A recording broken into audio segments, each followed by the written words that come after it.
Hello everyone, कैसे हैं आप लोग। आज की इस वीडियो में मैं आपके साथ डिस्कस करने जा रहा हूँ एक्साइड इंडस्ट्रीज लिमिटेड कंपनी के क्वार्टर टू फाइनेंशियल रिजल्ट के बारे में। कंपनी ने अभी अपने सितंबर क्वार्टर टू फाइनेंशियल रिजल्ट को डिक्लेयर किया हुआ है। तो आज की इस वीडियो में हम जानेंगे कि कंपनी का क्वार्टर टू का जो रिजल्ट है वो कैसा रहा। सबसे पहले हम बात कर लेते हैं कंपनी के रेवेन्यू के बारे में, यानी कि कंपनी का जो मेन बिजनेस है वहां से कितने करोड़ की अर्निंग जनरेट हुई है उसके बारे में। देखिए, इस क्वार्टर में कंपनी की अगर हम बात करेंगे तो 4,364 करोड़ की यहाँ पर रेवेन्यू जनरेट होती हुई नजर आई है। प्रीवियस क्वार्टर में देखेंगे तो 4,695 करोड़ की थी। और प्रीवियस ईयर में अगर हम बात करें तो 4,450 करोड़ की यहाँ पर रिवेन्यू देखने को मिली हुई है। इसका मतलब कि जब आप कंपनी के रिवेन्यू को अगर आप year on year wise compare करते हैं तो कंपनी की जो रिवेन्यू या सेल्स है उसमें अराउंड 1.92% की गिरावट देखने को मिल रही है, जो कि इसके लिए एक निगेटिव पॉइंट है। डिस्कस कर लेते हैं कंपनी के टोटल इनकम के बारे में, जहाँ पर जो अदर इनकम भी ऐड होते हुए नजर आई है। तो कंपनी की जो टोटल इनकम देखने को मिली हुई है वो है 4,418 करोड़। प्रीवियस क्वार्टर में देखेंगे तो 4,722 करोड़ थी।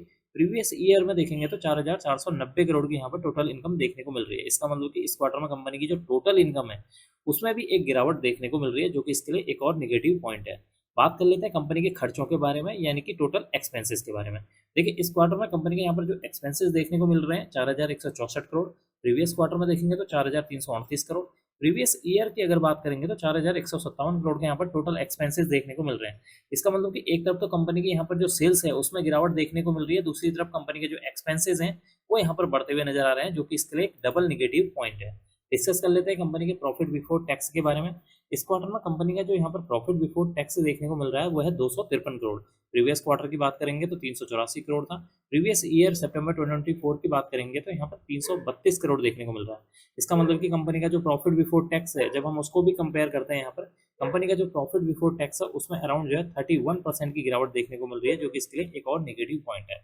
अब हम बात कर लेते हैं कंपनी के यहाँ पर नेट प्रॉफिट के बारे में, यानी कि नेट प्रॉफिट आफ्टर टैक्स के बारे में, कि एंड में कंपनी को टैक्स पे करने के बाद कितने करोड़ का यहाँ पर प्रॉफिट देखने को मिल रहा है। देखिए, इस क्वार्टर में कंपनी को 173 करोड़ का प्रॉफिट हुआ है। प्रीवियस क्वार्टर में 274 करोड़ का था। प्रीवियस ईयर में देखेंगे तो 233 करोड़ का यहाँ पर कंपनी को नेट प्रॉफिट देखने को मिला हुआ है। इसका मतलब कि इस क्वार्टर में कंपनी की जो मुनाफा है उसमें भी एक अच्छी खासी यहाँ पर गिरावट देखने को मिली हुई है। अगर हम कंपनी के मुनाफे को परसेंटेज वाइज देखेंगे तो कंपनी का जो मुनाफा है उसमें अराउंड जो है 25% की यहाँ पर गिरावट देखने को मिल रही है, जो कि इसके लिए एक नेगेटिव पॉइंट है। एंड अब हम डिस्कस कर लेते हैं कंपनी के ईपीएस यानी कि अर्निंग पर शेयर के बारे में, कि इस क्वार्टर में कंपनी का ईपीएस कितना देखने को मिल रहा है। देखिए, इस क्वार्टर में कंपनी का जो ईपीएस है 2 रुपये 2 पैसे। प्रीवियस क्वार्टर में 3 रुपये 21 पैसे है। प्रीवियस ईयर में देखेंगे तो 2 रुपये 72 पैसे देखने को मिला हुआ है। इसका मतलब कि इस क्वार्टर में कंपनी का जो ईपीएस है जब हम उसको year on year wise compare करते हैं तो कंपनी का जो ईपीएस है उसमें भी एक गिरावट देखने को मिल रही है, जो कि इसके लिए एक और निगेटिव पॉइंट है। तो कुल मिलाकर अभी तक हमने देखा कि जो कंपनी का जो रिजल्ट है इस क्वार्टर में काफी निराशाजनक देखने को मिल रहा है, क्योंकि एक तरफ कंपनी की जो सेल्स है उसमें अराउंड 1.92% की यहाँ पर गिरावट देखने को मिल रही है, तो दूसरी तरफ कंपनी के जो एक्सपेंसेस हैं वो यहाँ पर बढ़ते हुए नजर आ रहे हैं। 0.16% की जो कंपनी के जो एक्सपेंसेस हैं उसमें यहाँ पर जंप देखने को मिल रही है। कंपनी की अगर हम प्रॉफिट बिफोर टैक्स की बात करेंगे तो कंपनी का जो प्रॉफिट बिफोर टैक्स है उसमें 31% की गिरावट देखने को मिल रही है, और कंपनी का जो नेट प्रॉफिट यानी कि मुनाफा है उसमें कंपनी के मुनाफे में अराउंड प्रीवियस ईयर के मुकाबले यहाँ पर 25% की गिरावट देखने को मिल रही है, जो कि इसके लिए एक और निगेटिव पॉइंट है। आपको साथ ही बता देता हूँ, जो भी मैंने आपके सामने यहाँ पे जो रिजल्ट डिस्कस किया हुआ है ये कंसोलिडेटेड रिजल्ट है।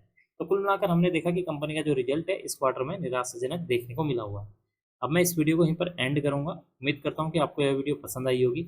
अगर आपको यह वीडियो पसंद आई तो please like share and subscribe करना ना भूलें। Thank you.